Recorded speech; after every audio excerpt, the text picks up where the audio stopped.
bus stops after 7 long hours. I get out and see the clock amidst blue skies, just as I remembered it, a kind gesture for timeless ones like myself.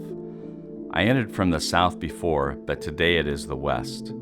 I passed the usual checkpoint of tan-clad men with faces I've been all too familiar with. Now I am greeted not with apprehension, but with grace. I make my steps to the rotunda. My eyes move past the brass and iron railings, up 3 floors to the domed mural above. A majestic scene where reds and greens fleck within the golden light that floats like a fog above us all.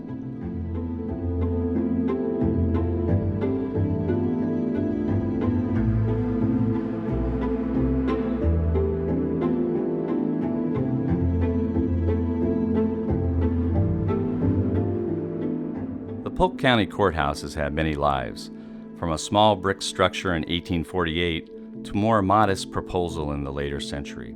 Yet it was Proudfoot Bird's rendition of 1906 that has survived to this day. Now extensively restored, it will grow into a new era.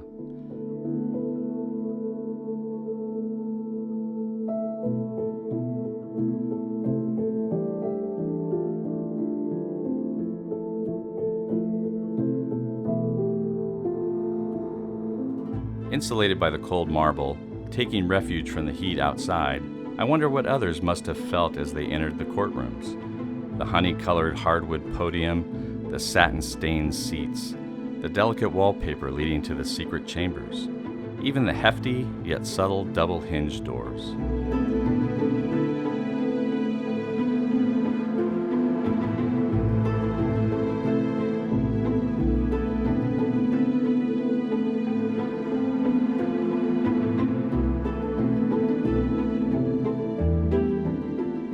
And around me lies the romanticized murals depicting Native Americans who are no longer, and settlers who have no battle.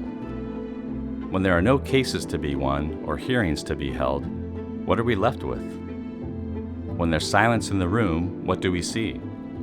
Within these walls is over a century of history and a future of potential.